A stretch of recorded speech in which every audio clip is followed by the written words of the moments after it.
Welcome to Power Play India. Don't forget to like, share and subscribe for more content. नमस्कार दोस्तों, मेरा नाम अरुण है और आप देखना शुरू कर चुके हैं पावर प्ले इंडिया। जरा अपनी घड़ी में टाइम ट्रैवल करके चलिए फरवरी 2026 इस सप्ताह। जगह है न्यू दिल्ली का भारत मंडपम। दुनिया के सबसे बड़े नेता और टेक सीईओज वहां मौजूद हैं।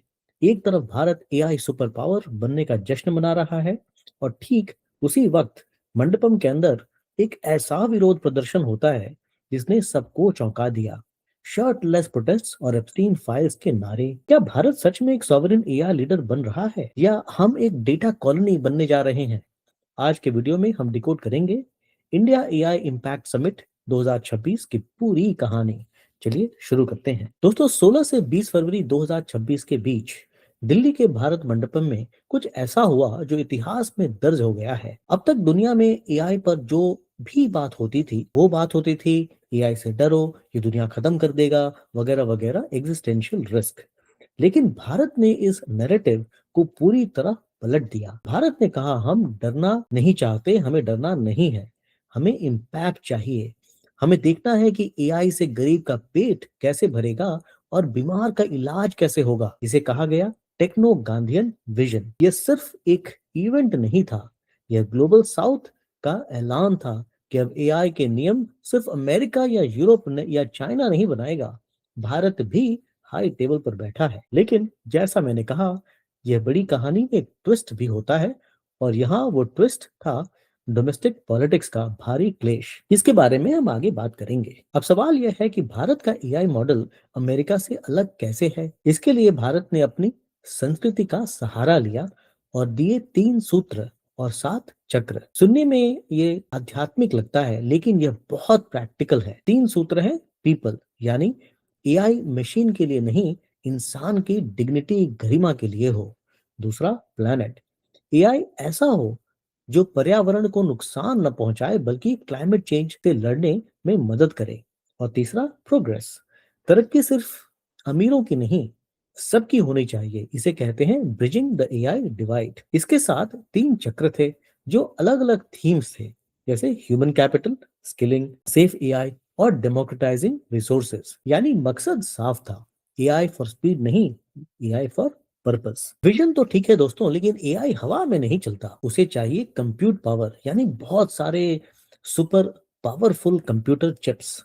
और यही भारत ने अपना दम दिखाया। यह समिट में इंडिया एआई मिशन ने यह साबित कर दिया कि कंप्यूट अब अमीरों की जागीर नहीं बल्कि पब्लिक गुड, जनहित की सुविधा है, बिल्कुल बिजली और पानी की तरह। मंत्री श्री अश्विनी वैष्णव जी ने बताया कि भारत के पास 38,000 जीपीयूज, जिसे हम ग्राफिक प्रोसेसिंग यूनिट्स कहते हैं, पहले से आ चुके हैं।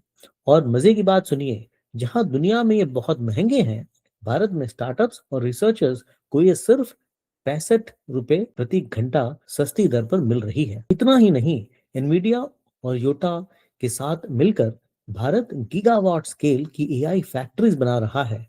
और इन मॉडल्स को ट्रेन करने के लिए जो कच्चा माल यानी डेटा चाहिए, उसके लिए एआई कोश नाम का प्लेटफॉर्म बनाया गया है। अब बात करते हैं मेक इन इंडिया की।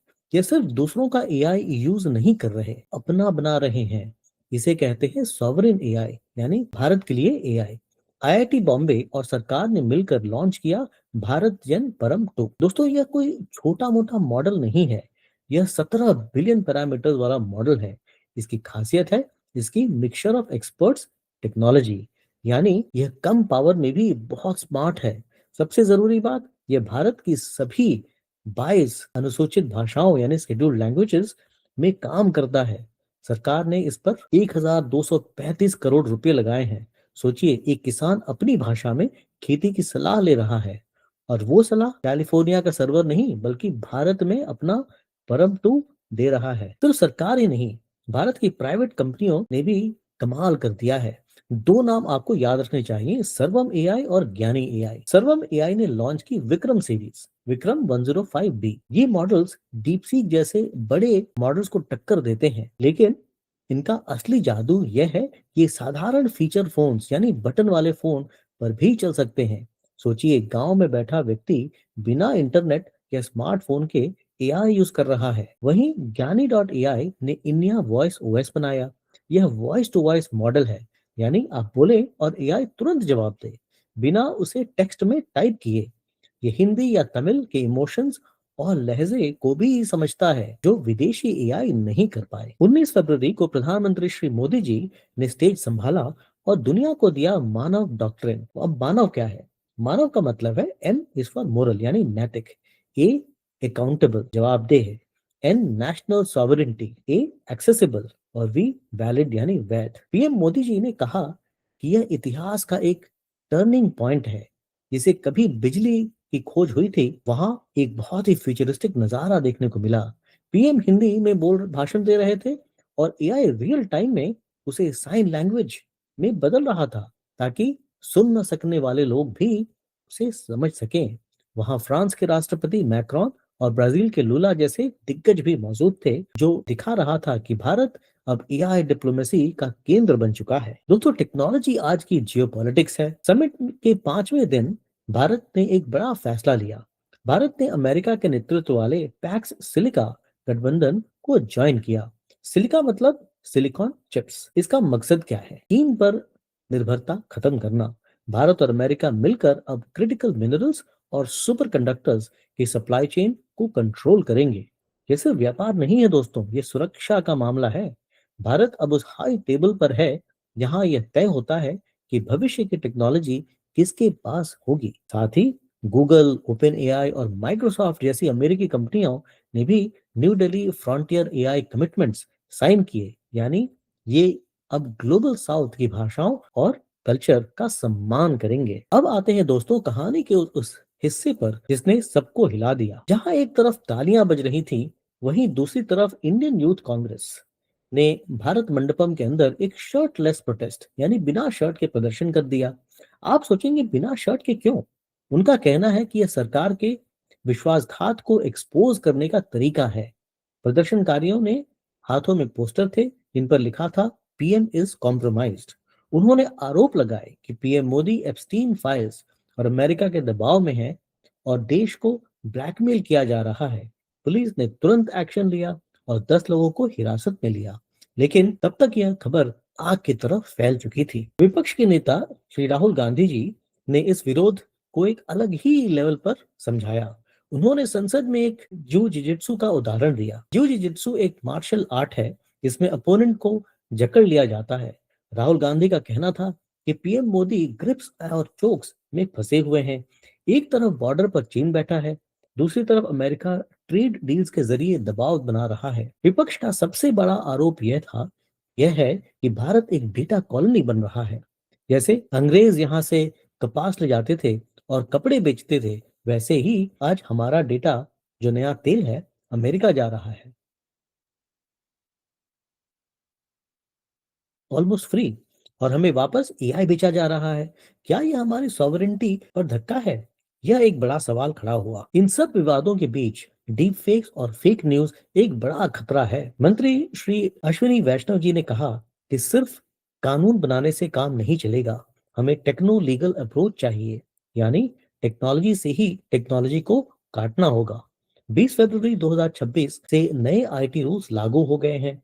अब सोशल मीडिया प्लेटफॉर्म्स को एआई से बने कंटेंट पर लेबल लगाना जरूरी है। अगर वीडियो एआई से बना है तो उस पर लिखा होना चाहिए।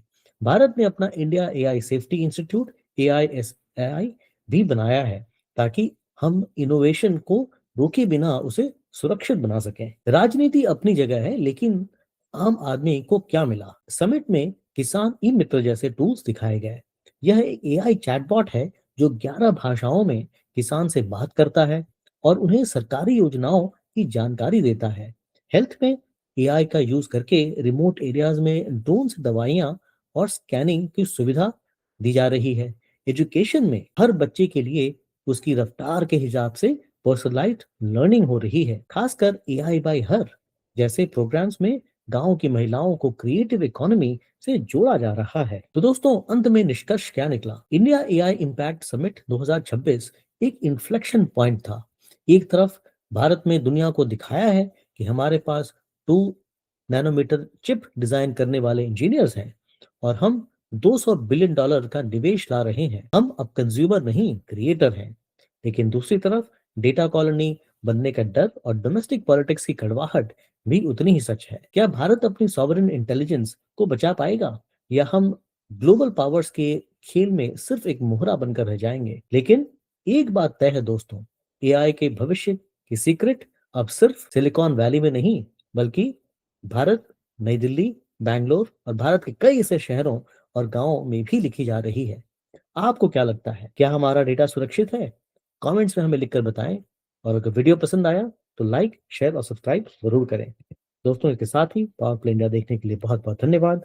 ऐसे ही देखते रहिए और हमसे जुड़े रहिए। हम जल्द मिलेंगे। जय हिंद, जय Bharat. Welcome to Power Play India.